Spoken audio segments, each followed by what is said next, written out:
Today we are going to be torquing the beadlock rings on my KMC grenades 18x9 -24 offset. They are on 37 middle ridge grapplers, 13x5s. I love the tires. Not the biggest fan of the wheels because they've been a pain in my butt. So we're going to torque these things. These bolts here, all 50 of these things. So there's different specs. 3/8 bolts. It's going to be 32 foot-pounds, and you will go in a star pattern. Go here, straight across, here, then move over, and so on and so forth. Then go all the way around. Got these from a guy here locally in Utah. Boosted wheels and tires, hooked me up, got me a good deal. He took very good care of me. We had some issues with this one here. Had to get a new wheel. And also this beadlock ring, the other one was a little bit warped, and we fought it multiple times. Well, he did. It was leaking a little bit of air, and then eventually he got me a new tire, soaked it for a few days to see if it was leaking, and now it is not leaking. And since that,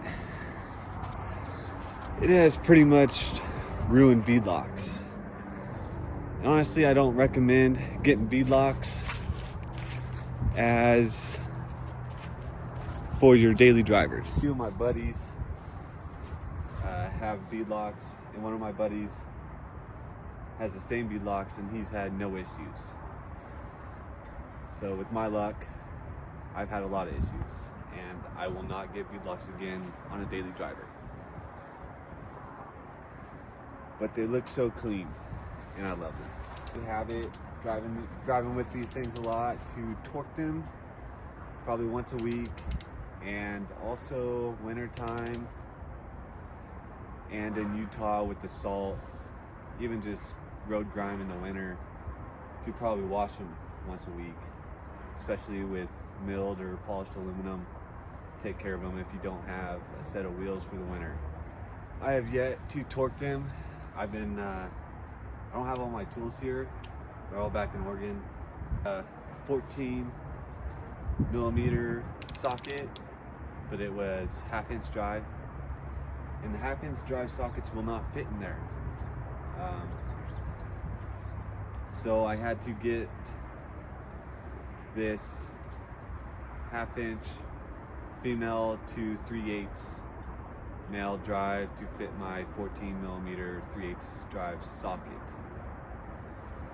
And again, for these 3/8 bolts, it is a 14 millimeter socket. And let's get to torquing.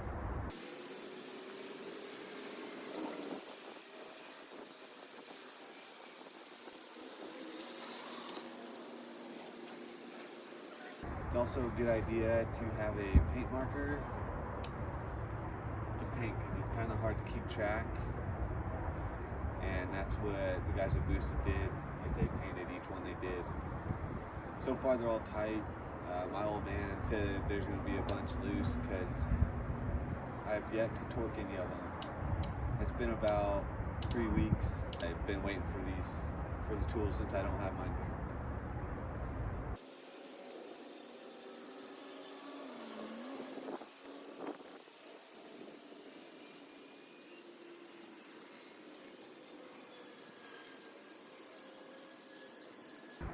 Also on these, if you use anti-seize, there's a percentage, I don't remember, that you lower the torque.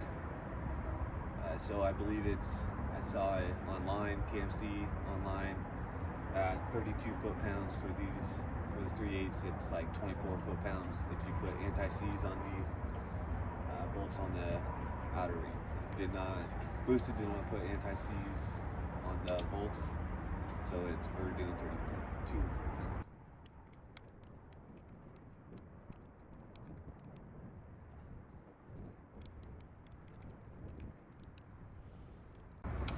Now, I may have missed some, but most of them were tight, not even a little bit of turn. So we're just going to go around the full circle, make sure they're all tight.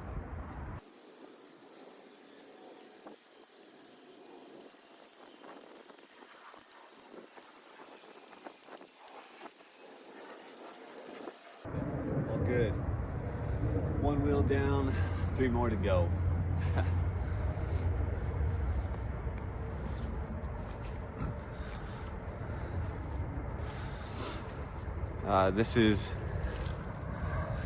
I just bought this truck.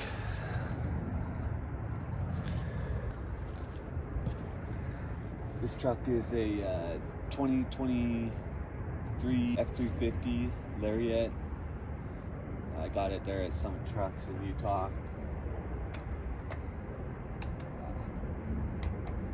Pretty good deal on it. And had about 12,000 miles on it. Came with vinyl flooring, which I was really excited about, being in Utah with all the snow and all the just riding and the mud, dirt from work, boots and kids. Easy to vacuum, easy to clean. It came with airbags, 5th wheel, overball setup, bed liner. It's got all the bells and whistles, heated, cooled seats, and I just love the thing. Drives nice, it's good. It's the high output, 6.7, and so far it's been good. I have a 4-inch ready lift. It's pretty decent. I wanted to go with a Carly lift, but I didn't want to spend, eight grand or so at the time. So maybe later on I'll get a nicer lift on it. But right now I just wanted to get it up in the air and get it out of the grandpa stage.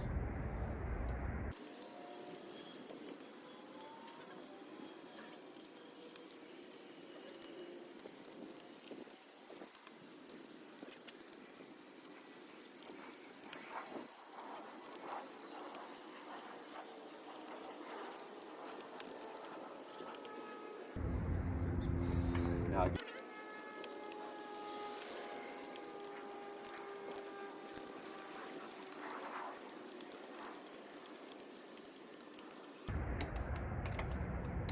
I've been more of the guy to have more of an offset, bigger wheels on my other rigs. But on this one, I wanted to keep it clean, kind of an old school kind of look, not as much offset. It looks really good, it looks really fresh.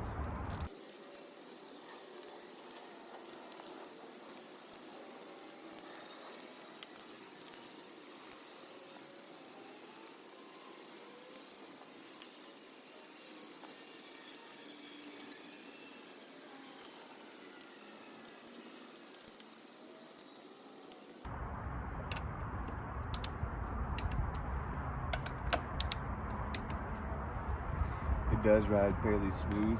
These bigger tires and not so much wheel.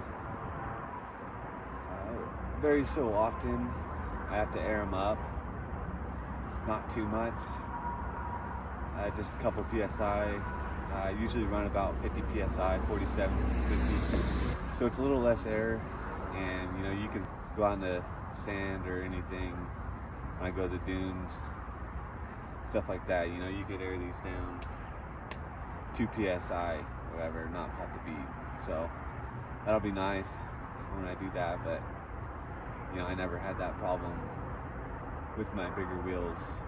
I'd air them down to 15 or whatever and be fine, but they're good.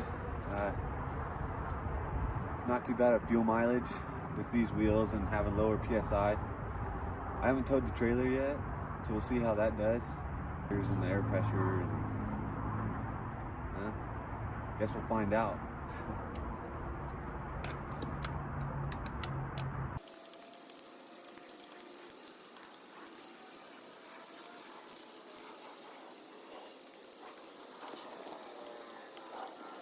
Just recently we took this thing out, went and looked at some trails, where to go riding once spring comes and we get the bikes over here. And a little bit of snow and it's pretty muddy. And they got some, pretty nasty mud here where we were at on the road. And the tires did pretty good. Stayed in 2-wheel drive. This thing was covered in mud. But thankfully for the steps, they kept all the mud off the paint. We went out to the salt flats and did a little cruising out there. There's a lot of water still out there, so I didn't go too crazy out there. Drove out there a little bit, but had a cringe feeling with all that salt flying around in my truck. So once we got back, I went straight to the car wash, sprayed all the mud out and all the salt. The guy that custom ordered this before me had the fender put in, keep the mud and everything from going upside the frame and on the bed.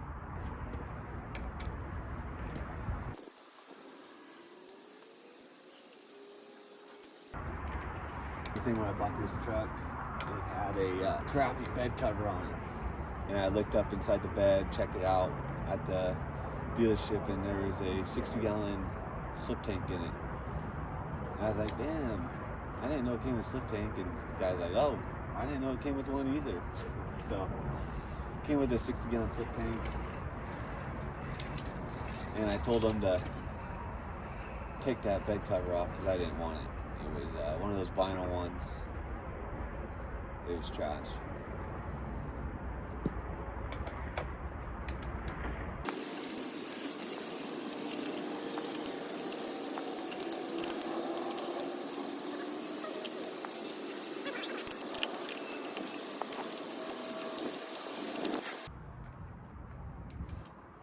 In the beginning I wanted to do 35s with the 4-inch lift. My buddy showed me a picture of one with 37s. Since I'm not getting such a big offset or bigger, wider wheel, I was like, yeah, it'd probably fit. So I did the 4-inch with the 37s. Hopefully didn't have to trim too much. I had to trim some. I had to trim the valence. Could have bought one. I just trimmed it because it actually rubbed quite a bit. It cut some of the brackets, fog lights. So I bought a Dremel. Again, I don't have all my tools here. And there we go. All torqued to 32 foot-pounds. Not a single one is loose. So that's good. It's good news. Enjoyed this video. Stay sweet.